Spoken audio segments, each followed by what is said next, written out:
Bonjour à tous. Benoît XVI entame aujourd'hui son 13e voyage apostolique hors de l'Italie depuis le début du pontificat.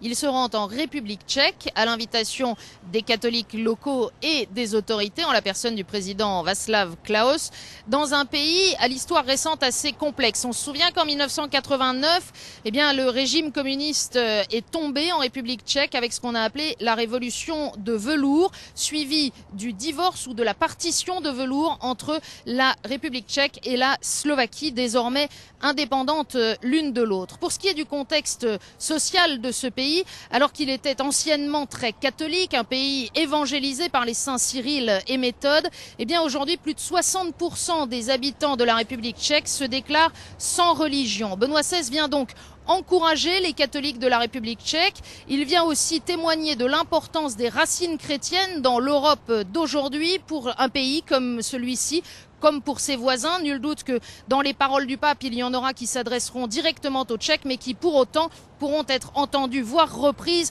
par un grand nombre d'autres pays. Il faut savoir que s'ajoute à ce contexte particulier une question singulière, celle des biens de l'Église confisqués par le régime communiste et dont la solution n'a pas encore été trouvée. Il y a encore aujourd'hui en République tchèque de grandes batailles judiciaires entre l'Église et l'État. Voilà en quelques mots rapides le contexte dans lequel arrive le successeur de Pierre, qui au cours de ces 2 jours et demi parcourra les 2 grandes régions qui constituent la République tchèque. D'une part la Bohème avec Prague, la capitale, d'autre part la Moravie. Le pape ira demain dimanche célébrer la messe à Brno.